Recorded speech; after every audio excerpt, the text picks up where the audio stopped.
Hello friends, welcome back to my channel Target MNS and this is part 2 of the Mughal Empire. So आज हम लोग पूरा Mughal empire complete कर लेंगे for MNS 2022. सो जिन्होंने भी अभी तक पार्ट 1 नहीं देखा है वो प्लीज़ चैनल की प्लेलिस्ट में जा सकते हैं एंड वहाँ पे पार्ट 2 देख सकते हैं. ओके, सो स्टार्ट करते हैं. लास्ट हमने अकबर तक कर लिया था. अभी हमारे बाद उसके बाद 3 और एम्पायर्स बचे हैं rulers, that is Jahangir, Shahjahan और औरंगज़ेब. आज इन तीनों को कंप्लीट करेंगे. ठीक है, स्टार्ट करते हैं. सो जहांगीर का जो टेन्योर है वो है 1605 से लेके 1627 तक. 1605 से 1627. इनका चाइल्डहुड नेम जो है वो सलीम है एंड ये अकबर ने शेख सलीम चिश्ती के नाम से सलीम निकाल के इनका नाम रखा था. ठीक है, and he punished hang till death to 5th 6th गुरु सिख गुरु अर्जुन देव. ये बहुत इंपॉर्टेंट पॉइंट है, ये एग्ज़ाम में कई बार पूछा भी जाता है. मैरिजेस की बात करें तो इन्होंने 3 शादियां की थी. एक 1585 में मानाबाई से, एक जगत गोसाई से और वेरी इंपॉर्टेंट लास्ट वाला मैरिज इनका 1611 में, दैट इज़ मेहरुनिसा से. मेहरुनिसा कौन थी? मेहरुनिसा जिन्हें हम अनारकली के नाम से भी जानते हैं और नूरजहाँ के नाम से भी जानते हैं. ठीक है, तो इनका जो 3rd मैरिज है वो बहुत ज़्यादा इम्पॉर्टेंट है. मेहरुनिसा, अनारकली या फिर नूरजहाँ इनको टाइटल दिया गया था. आगे इन्हें किंग ऑफ जस्टिस कहा जाता है. ये बहुत इंपॉर्टेंट पॉइंट है जहांगीर में कि जहांगीर को किंग ऑफ जस्टिस कहा जाता है. ऐसा क्यों? क्योंकि उन्होंने ना एक चेन ऑफ जस्टिस बनाया था. ये चेन ऑफ जस्टिस क्या था? इनके जो पूरा एम्पायर है उनके बाहर एक ऐसे बेल था, हाँ, और बेल से बहुत ही हैवी से चेन लटकी हुई थी. तो जो भी उस चेन को बजा देता था, जो भी उस चेन को खींच के बेल बजा लेता था, उसे ज़रूर जस्टिस, न्याय दिया जाता था. भले ही कोई जानवर ही क्यों ना, कोई जानवर भी उसे बजा देता था तो उसको न्याय दिया जाता. ये चेन ऑफ जस्टिस, इसीलिए इन्हें किंग ऑफ जस्टिस के नाम से जाना जाता है. अच्छा, यहाँ पे क्या हुआ? ये जो है इनका 1608 में पहले यहाँ पे अंग्रेज़ आए थे. कैप्टन हॉकिंस इनके पास आए थे, इनके दरबार में, जिन्होंने ट्रेडिंग की परमिशन ली थी कि हम ट्रेड करना चाहते हैं. ठीक है, तो कैप्टन हॉकिंस आए थे 1608 में. और उसके बाद सर थॉमस रो, यहाँ पे जो इमेज है ये सर थॉमस रो की है. ये 1615 में यहाँ पे आए थे. बहुत इम्पोर्टेंट पूछा जाता है कि जहांगीर के टाइम पे कौन सी ऐसी चीज़ थी या कौन सी ऐसी कला थी जो अपने चरम पे थी? तो पेंटिंग्स आर एट टॉप. ठीक है, पेंटिंग्स जो थी इनके एक पूरे रूलिंग में वो एकदम टॉप पे थी. इन्होंने पेंटिंग्स को बहुत ज़्यादा महत्व दिया था. ठीक है, इनकी ऑटोबायोग्राफी का नाम है तुजुके जहांगीरी. क्या नाम है? तुजुके जहांगीरी. और ये इनकी ऑटोबायोग्राफी मतलब खुद लिखा है, इन्होंने खुद बनाया. ऑटोबायोग्राफी है तुजुके जहांगीरी. एंड इनका टॉम्ब जो है वो लाहौर में है. उस टाइम पे तो एक ही था, अभी लाहौर पाकिस्तान में चला गया. ठीक है, तो यहाँ पे जो नीचे इमेज दिख रही है आपको बिल्डिंग की, ये इनकी टॉम्ब की इमेज है. ये इनकी टॉम्ब की इमेज है, ये वाली. ओके, तो ये पूरा जहांगीर के बारे में था. इतना कुछ ज़्यादा नहीं है. मेनली इनका याद रखना है कि 5th सिख गुरु को अर्जुन देव का पनिश्ड हैंग. एंड उसके बाद मैरिजेस में जो इम्पॉर्टेंट है वो 1611 वाला, दैट इज़ मेहरुनिसा, अनारकली और नूरजहाँ जिन्हें कहा जाता है, वो इम्पॉर्टेंट है. एंड इन्होंने 3 मैरिजेस किए थे. उससे भी ज़्यादा इम्पॉर्टेंट किंग ऑफ जस्टिस किसे कहा जाता है? तो किंग ऑफ जस्टिस हो जाएंगे Jahangir. And paintings are at top in his ruling. इनकी ऑटोबायोग्राफी तुजुके जहांगीरी. और टॉम्ब तो जितने भी मुग़ल एम्परर्स का मैं पढ़ा रही हूँ उन सब के टॉम्ब आपको याद होने चाहिए. इनका लाहौर हो जाएगा. ठीक है, नेक्स्ट उसके बाद आए जहांगीर के बेटे शाहजहाँ. 1628 से 1658 इन्होंने पूरा रूल किया. 1628 से लेके 1658 तक. इनका चाइल्डहुड नेम जो था वो था खुर्रम. क्या था? खुर्रम.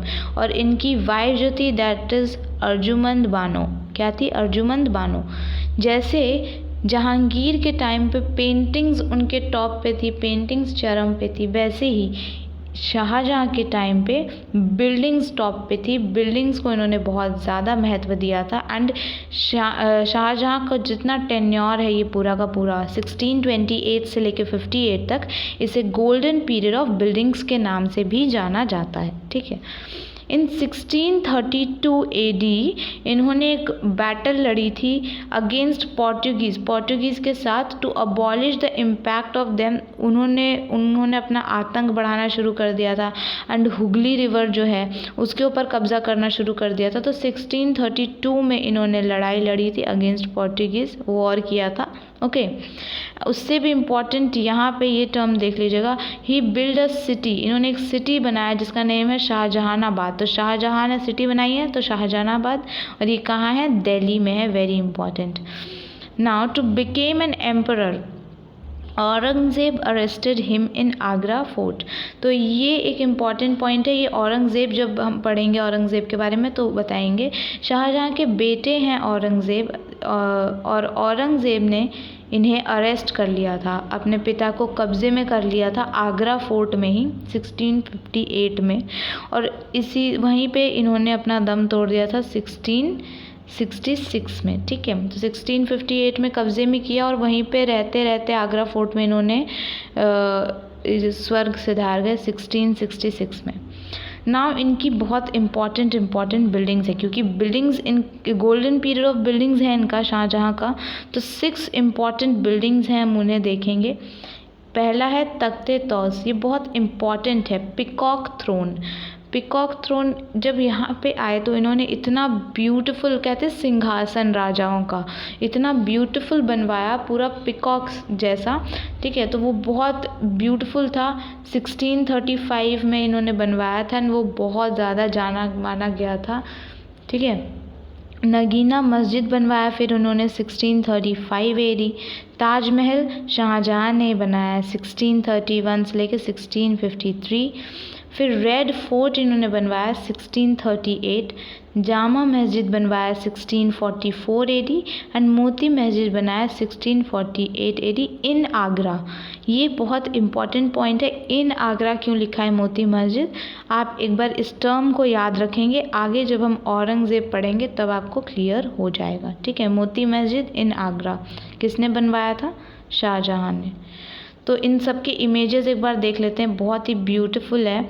यहाँ पे देखिए सबसे पहला जो है वो है Takhte Taus. You can see these peacocks, 3 peacock है पीछे, इनके पूरे के पूरे पंख, बहुत ब्यूटीफुल बनाया था इन्होंने पिकॉक थ्रोन। ठीक है। फिर सेकंड जो है ये हो जाएगी नगीना मस्जिद, नगीना मस्जिद है ये। उसके बाद ताजमहल, ये ताजमहल है। उसके बाद रेड फोर्ट इन्होंने बनवाया था। रेड फोर्ट के बाद इन्होंने जामा मस्जिद बनवाया था इन 1644 एडी एंड 1648 एडी में मोती मस्जिद बनवाया था। ये कहाँ है? आगरा में। कहाँ है? आगरा में। वेरी इम्पॉर्टेंट, इतनी चीज़ें इम्पॉर्टेंट है। नेक्स्ट औरंगज़ेब, ये लास्ट रूलर माने जाते हैं कि इनके बाद से मुग़ल एम्पायर पूरा का पूरा डगमगा गया एंड एंडिंग की ओर चल गया। ठीक है। तो औरंगज़ेब का जो टेन्योर है ये भी 49 ईयर्स का है, जितना अकबर का था उतना ही है। लेकिन अगर पूछा जाए कि सबसे ज़्यादा रूल किसने किया है तो अकबर का नाम आता है, ये मैंने आपको पार्ट 1 में पढ़ाया था। तो 1658 से लेकर 1707 तक औरंगज़ेब जो थे इन्होंने रूल किया। इनको बहुत सारे टाइटल दिए गए, दैट इज़ लाइक जिंदा पीर, ज़िंदगी नहीं होगा गाइस, जिंदा पीर और शाही दरवेश, ये सारे टाइटल्स इन्हें मिले। इन्होंने एक्सेप्ट किया था एक title that is Alamgir title. According to इनके हिसाब से औरंगज़ेब बहुत क्रूर राजा था ऐसा माना जाता है, और इनके हिसाब से आलमगीर का क्या मतलब था कि ऊपर परमात्मा रहता है, नीचे प्रजा रहती है, और उन दोनों के बीच का जो कनेक्शन है वो औरंगज़ेब ने खुद को माना था। मतलब मैं जो कह रहा हूँ अकॉर्डिंग टू औरंगज़ेब जो कह रहा है वो उसे परमात्मा ने कहा है। ठीक है। तो ऐसे कर कर के वो प्रजा को मैनिपुलेट करता था। इन्होंने बैटल ऑफ देवराई लड़ी थी। दारा शिकोह डिफीट हो गए थे इसमें, एंड 1659 में ऐसा हुआ था। और उसके बाद उन्होंने मर्डर भी कर दिया था इनके brother on behalf of condemn over Islam. ठीक है, इस्लाम पे कंडेम करने के लिए के जुल्म में इन्होंने अपने ब्रदर का मर्डर भी कर दिया था। ये सब कुछ होने के बाद, ठीक है, औरंगज़ेब, क्योंकि ये सब औरंगज़ेब ये सारा लड़ने के बाद, battle of Devrai and brother का सब कुछ मर्डर के बाद, इनको प्रॉपरली उसके बाद एज अ राजा वहाँ का माने जाना, मतलब लोग पहचानने लगे कि मुग़ल एम्पायर के अब यही रूलर है औरंगज़ेब। तो इन्होंने बहुत ग्रैंड कोरोनेशन सेरेमनी रखी रेड फोर्ट में। इनका कोरोनेशन पहले ही हो गया था, इन्हें राजगद्दी पहले ही मिल गई थी, बट फिर से एक बार वापस से इन्होंने धूमधाम से अपना कोरोनेशन यानी कि राज्याभिषेक करवाया था 1659 में। फिर 1669 में इन्होंने झरोखा दर्शन को अबॉलिश कर दिया। इन्होंने बहुत सारी चीज़ों को हटा दिया, लाइक झरोखा दर्शन को हटा दिया। फिर 1669 में इन्होंने एक और चीज़, दैट इज़ जितने भी म्यूजिशियंस थे इनके कोर्ट में, ठीक है, उन सब को हटा दिया, नहीं चाहिए उन्हें म्यूजिशियंस, उन्हें भी हटा दिया। उसके बाद 1670 में तुलादान सिस्टम, जो कि अकबर के टाइम से स्टार्ट हुआ था, कि मैंने आपको फर्स्ट पार्ट में बताया है कि इधर ऐसे तराजू है, ठीक है, तो इधर अकबर खुद बैठ जाते थे और उसके ही बराबर जितना उनका वेट है उतना अनाज या फिर सोना या चांदी जो भी उन्हें दान करना होता था उसे तौलवाते थे, और जितना होता था इक्वली उनके वेट के हिसाब से उतना वो फिर गरीबों में बांट देते थे, दान कर देते थे। तो ये तुलादान सिस्टम था एंड ये भी इन्होंने ख़त्म करवा दिया था। उसके बाद नवरोज़ फेस्टिवल, 9 रोज़े रखे जाते हैं इस फेस्टिवल में, तो इसे भी इन्होंने अबॉलिश करवा दिया। और जाजिया टैक्स जो कि हटा दिया था अकबर ने, पार्ट 1 में हमने पढ़ा है, अकबर ने जाजिया टैक्स हटा दिया था, वापस से इन्होंने उस पर टैक्स लगा दिया। इन्होंने 2 इम्पॉर्टेंट बिल्डिंग्स बनाई है, मोती मस्जिद एंड बीबी का मकबरा, जिसे ब्लैक ताजमहल भी कहा जाता है। मोती मस्जिद यहाँ पे ब्रैकेट में रेड फोर्ट लिखा है, मैंने आपको बोला था इसे ध्यान रखने के लिए। अभी हमने पढ़ा था इससे पहले शाहजहाँ में कि उन्होंने 1648 में मोती मस्जिद बनवाया आगरा में, तो उन्होंने जो बनवाया वो आगरा में बनवाया, एंड इन्होंने जो बनवाया रेड फोर्ट के अंदर बनवाया मोती मस्जिद, ठीक है। And Bibi ka Maqbara, that is black Taj Mahal. You can see the image here कि मोती मस्जिद कैसा दिखता है, ये रहा, एंड बीबी का मकबरा, ब्लैक ताजमहल, ऐसा, ठीक है। टॉम्ब की बात करते हैं, औरंगाबाद में ही इनकी टॉम्ब है। इनका टॉम्ब याद करना इजी है क्योंकि नाम से मैच हो रहा है, औरंगज़ेब औरंगाबाद, ठीक है। इनकी टॉम्ब औरंगाबाद में ही है। सारे के सारे टॉम्ब्स बहुत ज़्यादा इम्पॉर्टेंट है, बिल्डिंग्स इम्पॉर्टेंट है, और इन्होंने किस चीज़ को अबॉलिश कर दिया, ख़त्म कर दिया, किस चीज़ को लागू कर दिया, ये सारी बातें इम्पॉर्टेंट हैं इन सारे के सारे रूलर्स के बारे में, ठीक है। तो आई होप आपको ये सेशन अच्छा लगा होगा एंड सब कुछ समझ में भी आया होगा। Thanks for watching, please like, share, comment, and if you are new to this channel also subscribe to my channel.